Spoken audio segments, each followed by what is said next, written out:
Alright guys, thanks for joining me on the tile installation part of the tile installation series. This is the actual installation part. You can see I've got my cement board. I've already got screwed into my subfloor here. I've got links to all the videos in the entire series in the description below in case you got this one too soon and you needed to step back to know how to cut tile or to install the cement board or anything else like that, okay? At this point here, we're gonna need a couple things. You're gonna need some spacers, okay? So you need to decide what kind of grout lines you're gonna want. These days, right now, the small grout lines are very popular, like the old 1/4 inch and 3/8. Those big grout lines, they're just not very popular right now. So this is 1/8 inch spacers, okay? I do like these standard little cross spacers the best. I just feel like they're more versatile. You can kind of do whatever you want with them. I'm just an old fan of those ones there.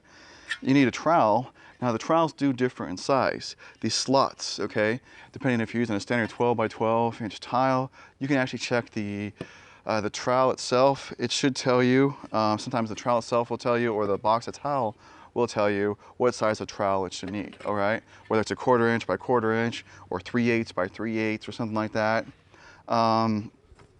13 inch tile here, which is basically a 12 by 12. So I've got a 1/4 inch by 1/4 inch trowel. Okay, not a big deal, they're inexpensive. I got the mortar mixed up right down here, and I've got a bucket of clean water and a tile sponge right here next to me too. Now some of you might be asking me, I thought that's for when you're putting the grout in. Well, when you're working with the tile and the mortar, in case you accidentally pinch it together and some mortar comes up and on the tile, you're gonna want that close by so you can clean your tile up as you go, okay? Now, I'm doing this as if we're laying the floor. If you're going up the wall, it's the same idea. Obviously, you're gonna need additional spacers so nothing ever moves at all.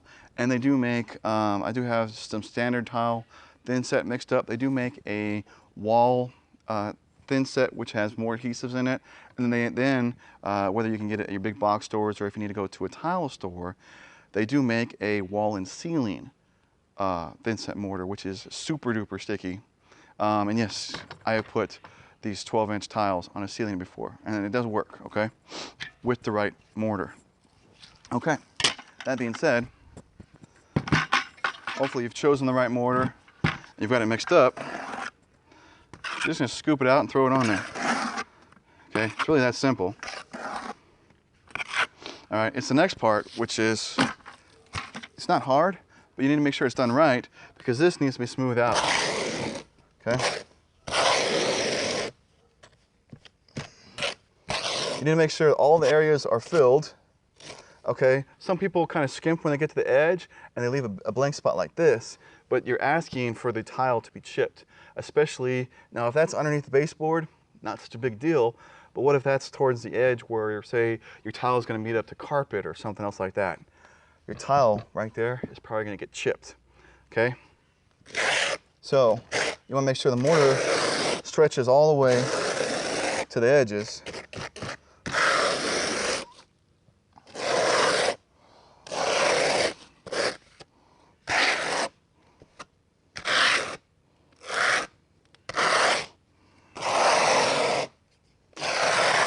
All right. You also don't want to put out so much that you can't lay it on there because it'll start to set up, and then the adhesive qualities, the bonding ability, really suffers if it starts to set up.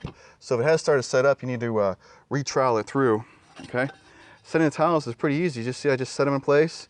I kind of let the backside just kind of fall, but not like fall from way up here. I mean, just a couple inches. Now it's time for some tile spacers. I know some people that have said, oh, they don't need tile spacers. They can do this. They've done a tile floor before. Worst looking tile floor I've ever seen, okay?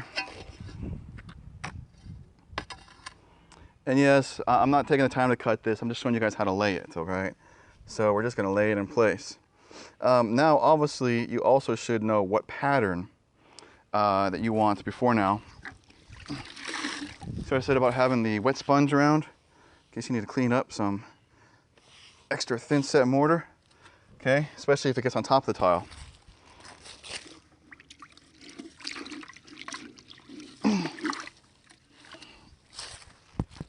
All right, now the pattern I'm going to use for this is going to require a tape measure and a pencil.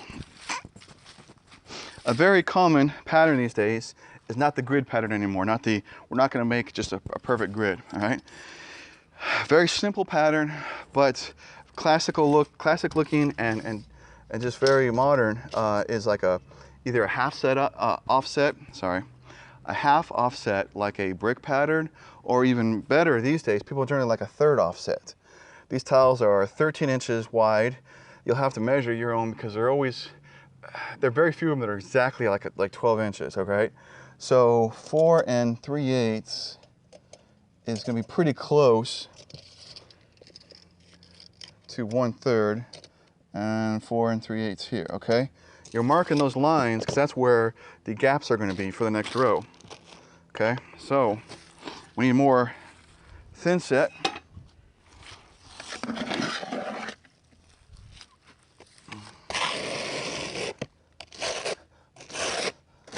Like I said, make sure to go all the way to the edge where you're working.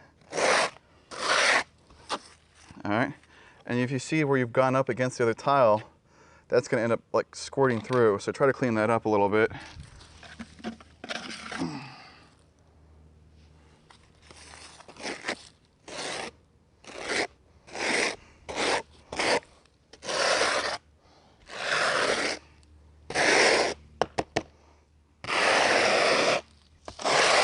All right, if I didn't say this before, it's important to have, when you spread it out, you need to press this down so that all of it is even and flat. So you don't have a high spot and a low spot. Now, if you do have a low spot and you're filling it in, well, that's different. See, like I said, that happens, and you want your tile to be clean because that's just a pain in the butt to scrape off later, okay? Now, we have our lines marked, okay? So I know that I want to set this one right here. Okay. Be careful when you do let them kind of drop down that they don't crack. You heard that one tap a little bit, all right? So now that's going to be where the grout lines are between that one and that one.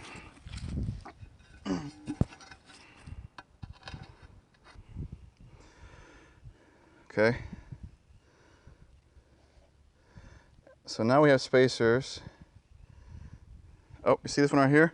This happens sometimes when you have to move the tile, you put it in, then the mortar squirts up. You don't want to leave that because that's going to be a pain in the butt to try to scrape out later, because you will have to scrape that out to get the grout in. Okay, you got your little spacers here, they're already the right thickness. Use a spacer, clean that out. Okay, and put the spacer right back in place. Okay, now we've got no mortar on top of the tile, which is good. Now let's say you can't lay everything you need to do in one day. So you just run out of time. Okay, you need to come back tomorrow and finish. It's going to be set up tomorrow, so all this has to go away. Okay, so you're going to clean it up.